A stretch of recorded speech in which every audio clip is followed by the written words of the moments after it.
Alright, I am back with another video, and right off the bat I will apologise if this video's audio sounds a little weird. I'm a little bit under the weather and my voice has taken a hit. However, I'm still feeling well enough to be able to make this video, so I wanted to get it out anyway. So, today we are going to be doing another build that I just kind of wanted to do. It's not necessarily a build request, although technically it is because I was asked to do a gnome build, because I haven't actually done one on the channel yet, and well, here we are. Now, I can't take full credit for the initial concept for this build. I actually got the kind of idea to do this from watching a Dungeons Dude video, specifically their all Warlock party video, which I will have linked in the description, with the timestamp that kind of shows kind of where the idea came up. So full credit goes to the Dungeon Dudes for this initial concept. I just kind of wanted to try and adapt it into Baldur's Gate 3, and I think I found a pretty interesting way of doing it. As the title of that video probably already kind of implies, we are going to be building a Warlock today that focuses on infiltration and stealth, and the way I kind of wanted to do this character was kind of like a guy who could walk into the most highly secure place in all of Baldur's Gate, like the bank for example, and walk out with loot and riches without so much as, you know, drawing his blade.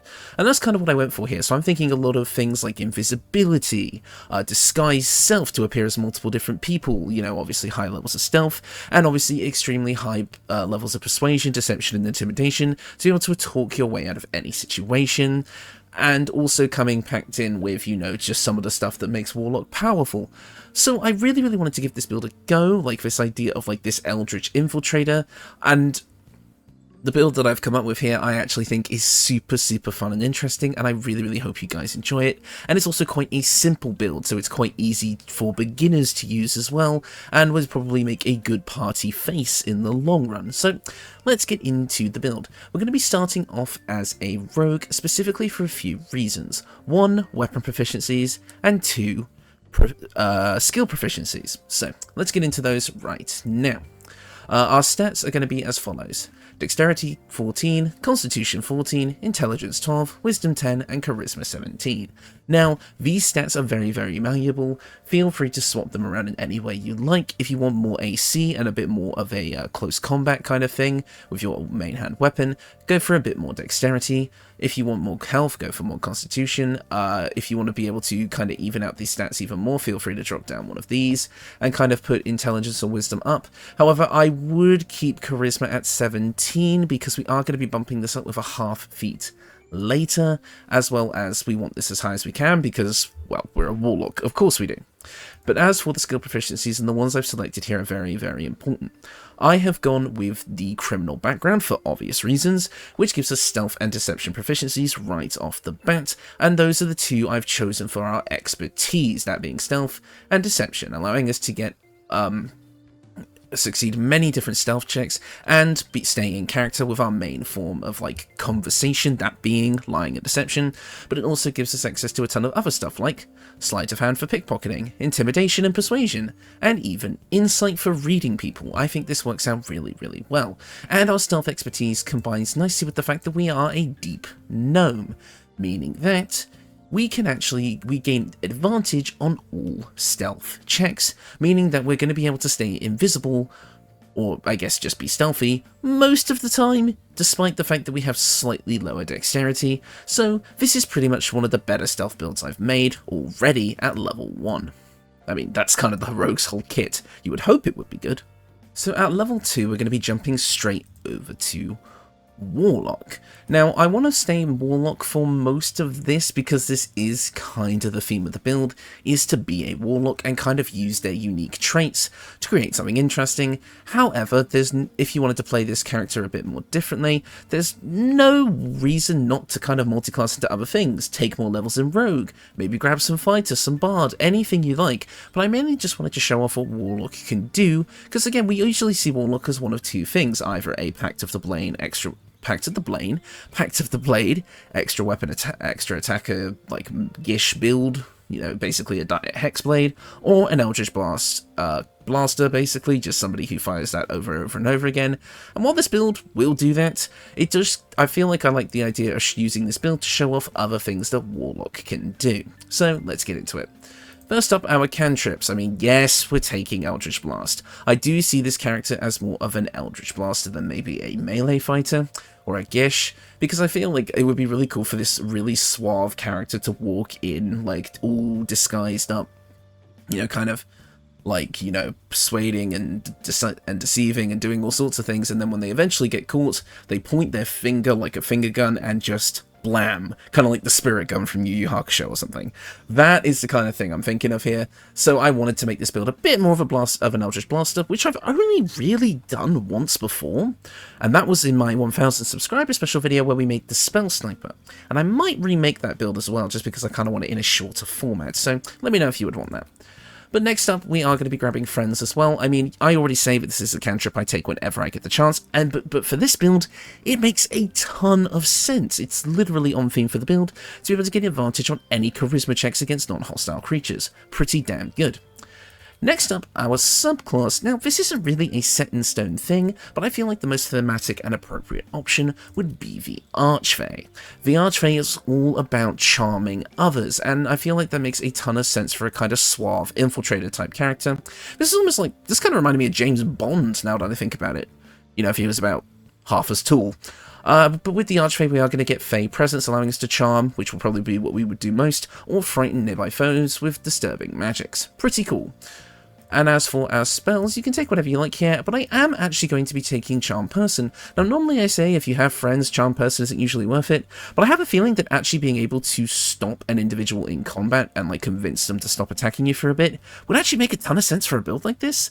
Like, literally being like, whoa, whoa, whoa, whoa, whoa, hold up, I'm not the guy you're looking for. I think it's actually a really, really cool feature, especially if you kind of play this as more of a lone wolf infiltrator style build, where you might be able to isolate enemies or only have one notice you in combat at a time, in which case you could actually get them to leave you be. There is, and especially if you use this with cantrips like Minor Illusion or something to lure certain enemies away. There's a lot of combination actually with this build to create an entirely new playstyle for the game, so I highly recommend you kind of mess around. As for your other spell, it can be whatever you like, but I think sleep would actually be one of the more kind of on-theme options. Maybe you have like some sort of like sleeping powder or something that you keep in your pockets, or again, just can cast a sleep spell, and that will kind of allow you to put someone to sleep in kind of a non-violent way. Because again, I feel like violence is like, this is like kind of the gentleman thief type thing, where violence is beneath them if they can help it. As for Warlock level 2, we are going to be getting some of the most important things that make this build work for Warlock, and that is the Invocations, including what I think personally is the most important one for this build, the Mask of Many Faces, allowing you to shapeshift, basically casting Disguise Self for no resource cost as much as you like. Now I know what you're thinking, but Disguise Self casts as a ritual, so this is technically no different. And you're 100% correct. Anyway, our next Eldritch Invocation is going to be Devil's Sight, because you know what kind of combination I'm going to go for with this build. As for our spells, again, you can take whatever you like here, it really doesn't matter, and honestly, I would probably just take whatever you like. My personal choice is going to be Fairy Fire, because again, you could run this as a bit of a support build as well, since we are a little bit squishier than your average Warlock, so being able to help your allies out while kind of staying out at the main line of combat and just fire Eldritch Blast from afar would also work. Next up, at Warlock level 3, we are going to be able to get our Pact boon. Now again, this is kind of a pick your favourite situation. I wouldn't say that this build necessarily relies on any particular Pact. So if you wanted to play a bit more of a Gishy type fighter, then you could easily go with Pact to the Blade, and you'd have no real trouble. Pact to the Chain, I mean, I hate to say it, but I do feel like this is the weakest option. Like, again, Find Familiar is really, really fun in D&D. Yes, it's fun to have a pet familiar in this game, just for roleplay reasons, you know, just it's nice to have an animal companion. But they're not the most useful in Baldur's Gate 3. They can't do as many things as familiars can do in D&D. So I find that this Pact has a lot less value. However, Pact to the Tome is what I would personally choose for this build. Again, I don't really see this kind of character as a close quarters fighter. I see them more as someone who, again, would just kind of go for the non-violent route if possible, in order to have the cleanest getaway, and as such would focus more on the spellcasting aspect of Warlock, with Eldritch Blast and the like, so I feel like going Pact to the Tome to get even more spells works quite well, getting us things like Guidance, which is great for ability checks, again playing into our kind of face of the party role, as well as Vicious Mockery, which, I mean, come on, the suave phantom thief jumping up onto the high railing and looking down at the guards chasing him and, you know, making a witty remark before jumping out the window and vanishing into the night. I mean, come on. I know I've just completely over-explained reason to have Vicious Mockery on this character, but who cares? It's fun. Come on. And Vicious Mockery on a Warlock is like the coolest thing ever, so, you know, let me have this one. And also Thorn Whip. Ooh. You kind of flavour it like Indiana Jones's whip, again leading into that infiltration, roguish, suave type thing. Oh, see, I'm loving this build the more I talk about it. Pact to the Tome I actually really like for this build, so yeah, it's my personal recommendation, but again, you would have no issues if you pick the others. And next up for our spells, I obviously want Darkness, because again, for an infiltration, stealthy type of character, having a spell that literally blinds your enemies makes so much sense, and it also works well with the Devil's Sight invocation that we took earlier. This is going to allow us to blind creatures around us and then also be able to get advantage on any attacks against them, or be able to have a much easier time slipping away unnoticed. So obviously we get the usual broken Darkness Devil Sight combo, but we also gain a ton of interesting utility from it as well to mix into this kind of non-violent playstyle, which I think is awesome. Absolutely pick this one up.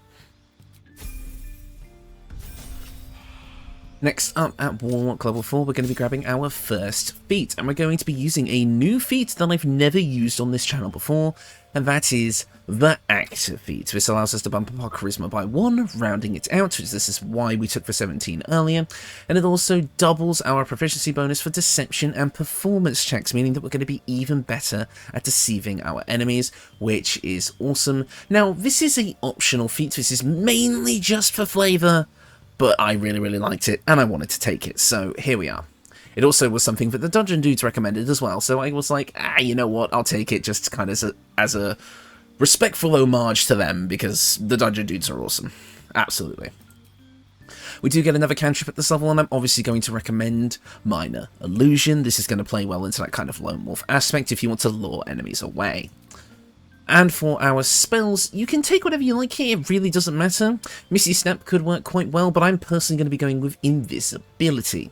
Now, I do know that obviously the One with Shadows invocation exists, which would allow you to turn invisible, but it unfortunately relies on you standing still, not being able to move, much less take any actions, and I felt like it was quite inferior when there's a ton of other interesting options we could grab. So my personal choice would be to skip that invocation and grab Invisibility here to allow you to at least be able to walk around while you're invisible.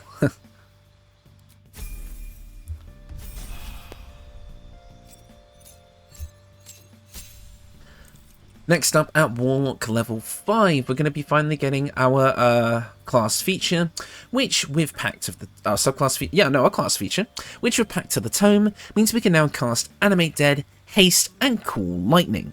A bit of a weird selection of spells, but Haste is definitely something we would want on this build. It's going to allow us to move even faster, which works well for this kind of build.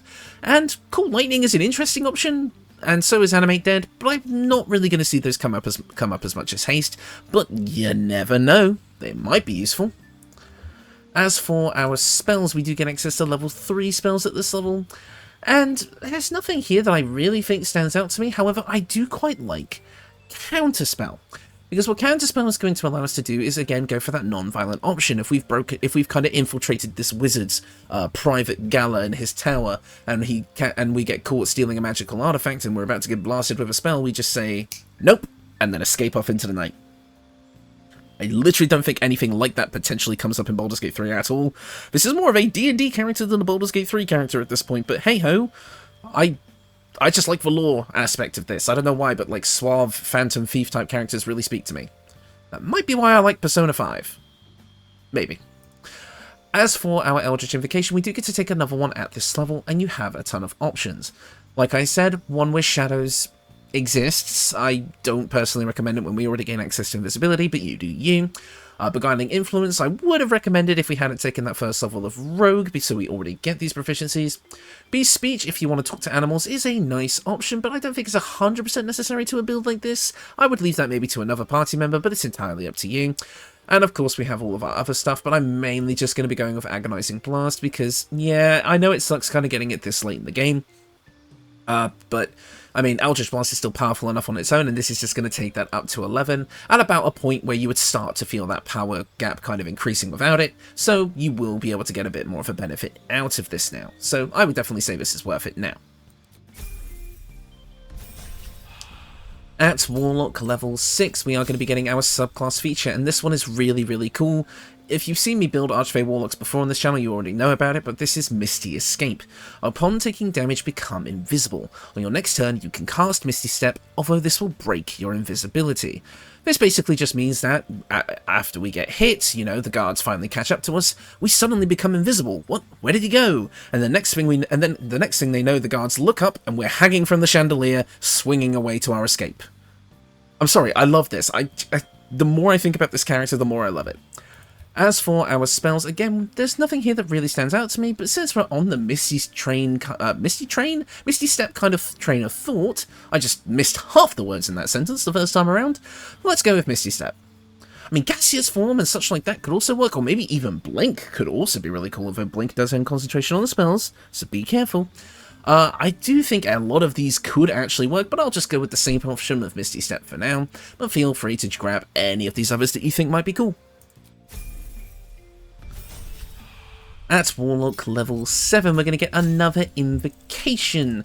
And you have a few options here. We have the Book of Ancient Secrets, which would give you a couple of extra spells that you can use once per long rest each, that being Ray of Sickness, Chromatic Orb, and Silence. Now, Silence is pretty tempting, but once per long rest makes it seem a little bit less useful than I would initially have thought, and it would prevent us from casting other spells in Eldritch Blast if we happen to be caught up in it, so I don't think it's as valuable here, but it's there if you want it.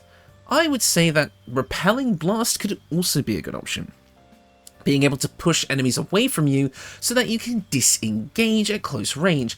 I think that actually works quite well, and I think I'll pick that up here, but again, there's things like Dreadful Word or any of the other things I mentioned earlier. We also get level 4 spells at this level, and of course I'm taking Greater Invisibility, come on. I mean, yes, I have made an invisibility build in the past, but I think it still works really well here, and Greater Invisibility is going to work really well with our advantage on stealth checks and, you know, our stealth expertise. So I'd say it's worth picking up, but you have other options if you want it. Next up at Warlock level 8, we're going to be getting another feat, and this is just going to be a simple ability score improvement to push our charisma up to 20, giving us even more damage with our Eldritch Blasts. As for our spells, we can take any spell that we like here, it really doesn't matter, but I'm personally thinking Dimension Door might be a nice option, allowing you to again kind of play a bit of a support role, but also play into that disappearing Phantom Thief persona. Phantom Thief persona, yeah, I get the reference, blah, blah, blah, whatever. I am losing my mind today. I am in a fugue state from being ill, if you could not tell. Anyways, this allows you to teleport yourself and one adjacent ally to a place you can see. The ally cannot be larger than medium, essentially allowing you to taxi your companions around the map and allowing them to get into advantageous positions. And again, it can just be used so you yourself can escape. But we already have Misty Step for that, so you might find that a bit redundant, but you never know if you could help a companion out. Otherwise, again, things like Blink might work as well.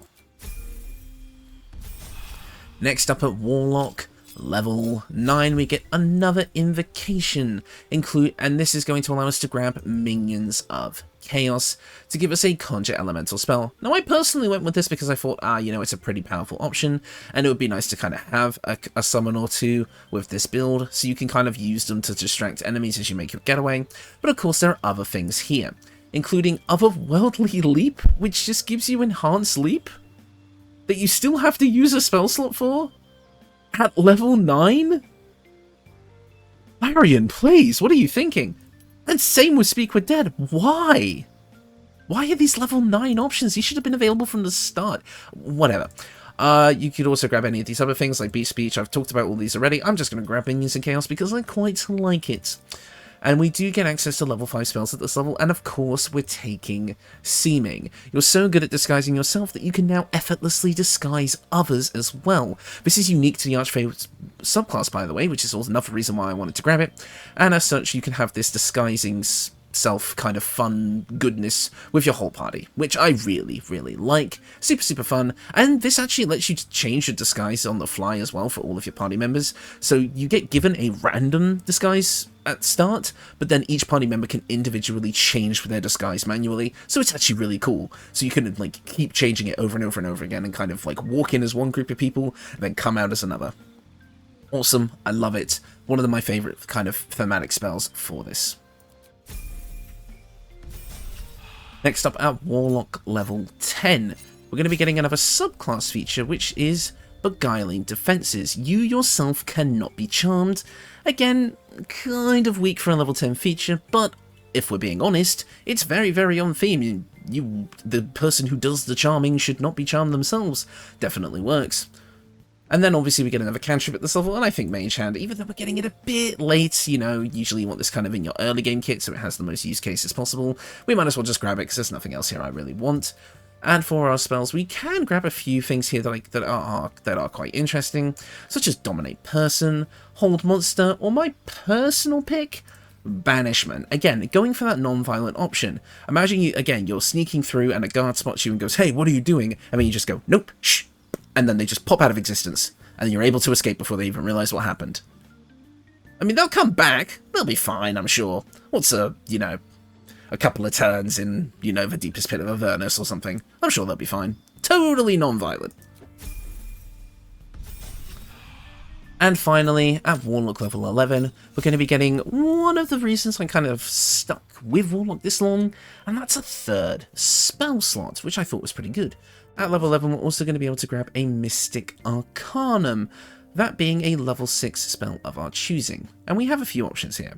There's Circle of Death, Arcane Gate, Eye Bite, Flesh to Stone, and Create Undead. Now, pick whatever you like here, it really doesn't matter. I personally think if we're kind of going with that whole teleporting theme that we've kind of had up until now, then Arcane Gate would make a ton of sense.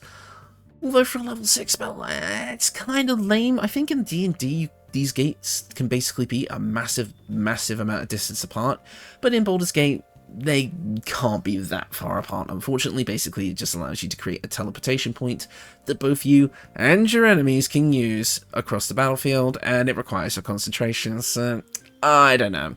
I'm personally going to be picking it because I don't think there's going to ever be a case where I ever will pick up the spell again, but things like Eye Bite, Flesh to Stone, Circle of Death, or even Create Undead could all work for this build. Eye Bite would probably be my personal pick if I wasn't trying to be on theme, so there you go.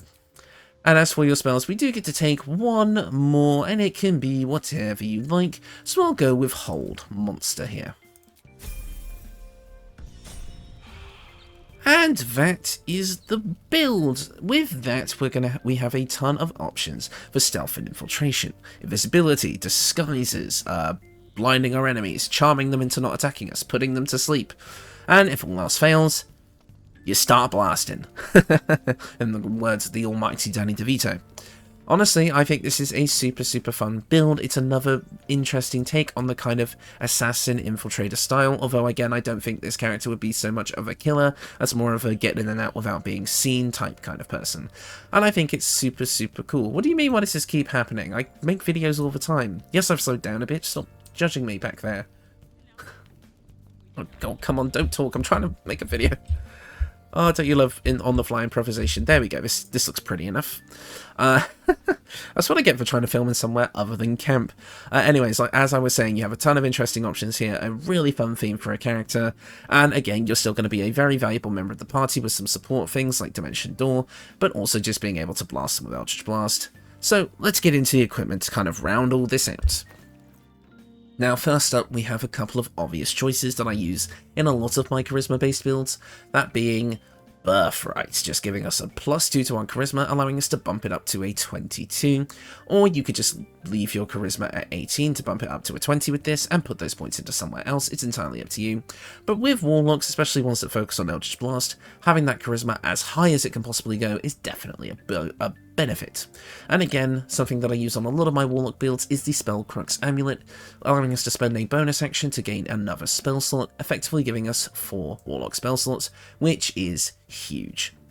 Next up is our Armour, the Elegant Studded Leather. You get a +2 bonus to initiative rolls, pretty good for a build like this, the ability to cast shield, but the big thing here is advantage on stealth checks. Now, as I said, we're playing as a deep gnome, meaning that, well, really, we don't actually need that benefit. However, if you didn't want to play as a deep gnome for this build, you could use this in place of that, but this is an Act 3 option, so I will just say that you can use something like the Padded Armour +2, which is a pretty good look if you colour it right overall in my opinion, but we'll stick with this for now.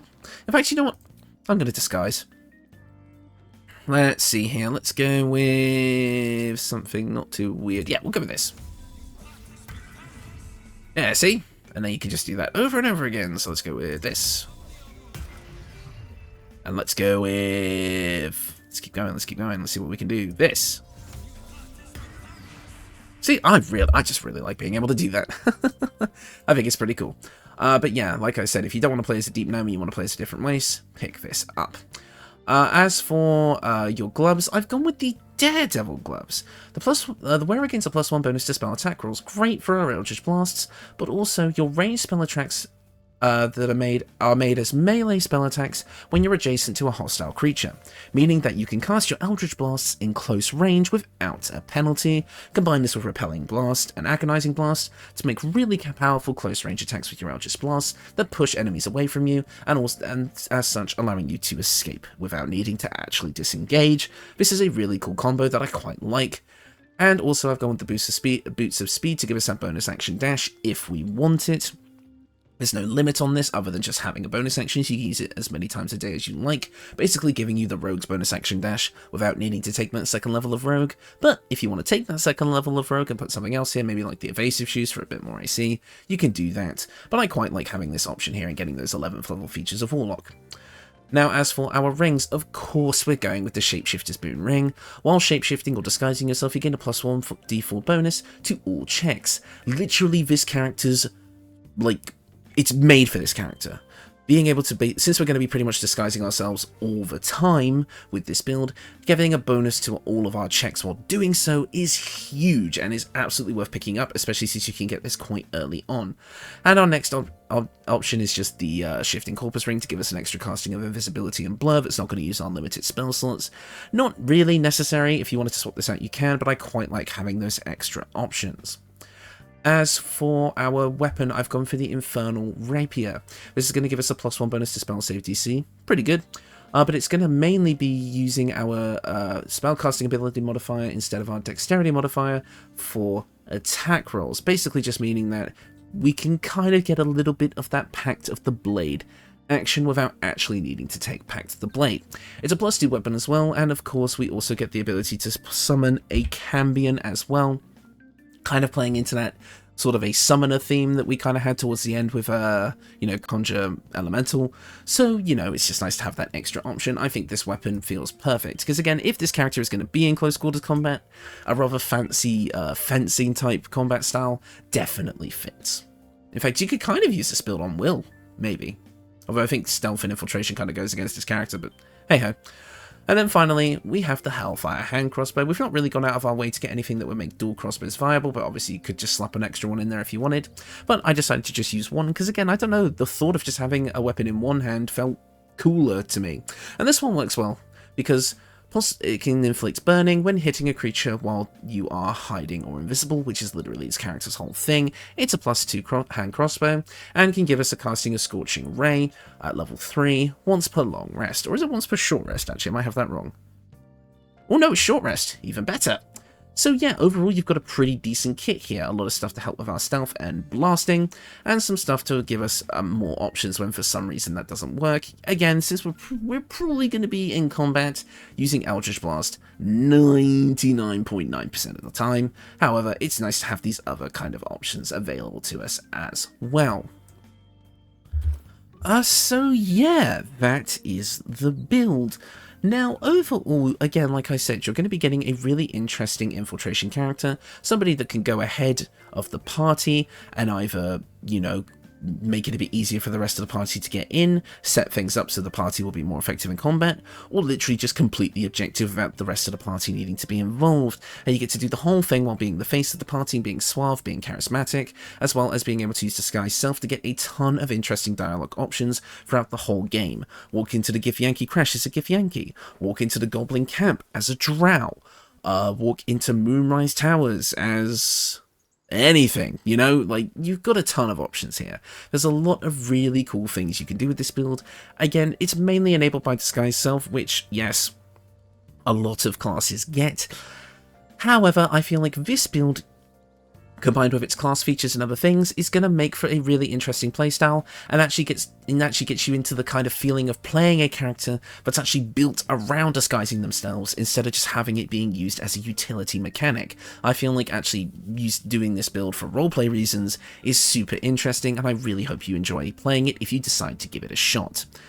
As for end of video stuff, my last video, the Storm Song, did really, really well, and I had a feeling it would. My thumbnail was kind of my, you know, one of my things of just like, old woman in thumbnail, get more views, and it totally worked. So, you know how that goes. But also the Thunder and Lightning build aspect, combining Bard with that was really good. Somebody actually suggested that if you grabbed Dual Wielder and used the magic staff that gives you lightning charges on ranged spell attacks, that's a really good idea. Probably do that. Shoutouts to the person who commented that. And yeah, I mean, I was kind of, I'm not going to lie, I was a little bit worried the channel was on a bit of a decline, because a lot of my kind of newer builds were doing really, really poorly compared to my older ones. But then my past 2 builds have done super well, and I've gained like 100 subscribers in like a couple of days. So the channel was actually back on a, you know, it's back on the rise again. It's kind of hit a second wind, so I'm riding that a bit, even with this new schedule, so I'm quite happy about that. And overall, it seems like the reception to the 3,000 subscriber video was seriously positive. A lot of you guys are being really chill about this whole decision to kind of change my content around, and there seems to be a growing interest in the live stream that's going to be happening this weekend, which I will kind of get that scheduled. I'll get like a thumbnail ready and kind of get this thing for that scheduled soon. So keep an eye on the community tab and obviously on your like subscription feeds and that to see when that will pop up. And hopefully I will hope to see a lot of you there. I don't think there's much else left for me to say, although I will quickly go over something. Obviously, these past couple of builds haven't been build requests, there's just been things that kind of interested me. I still intend to do build requests, but I decided for this week I'm going to take a bit of a break from them to kind of pursue my own ideas. So, with that, I'm going to say, like, I'll get back to build requests next week, and I'm gonna try and tackle as many as I can.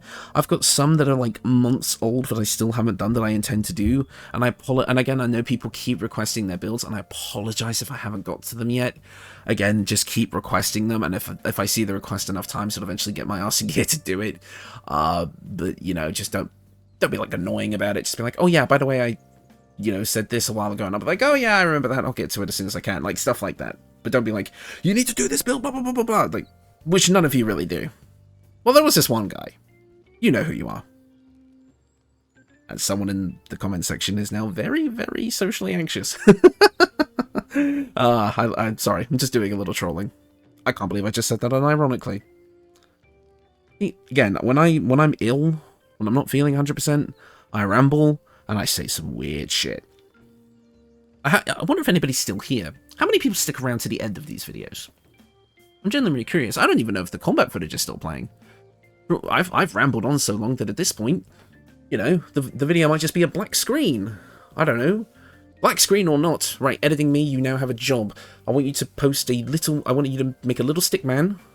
He's going to appear on the right-hand corner of the screen. He's going to, you know, do a really shittily edited kind of walk along the side. You're literally just going to rotate him back and forth a bit until he's off to the left side of the screen. Have you done it? Good. I'm actually losing my mind. I've just created an infinite amount more work for myself for no reason. It's not even an infinite amount, it's a simple edit. And now I'm losing my voice again. Because I've talked while having a sore throat. Oh no. And now I've just rambled for ages. Like, okay, if you're still here at the end of this, like, damn. You must be just as insane as I am. I'm going to go before this gets too out of hand. Thank you so much for watching, and I'll see you all next time.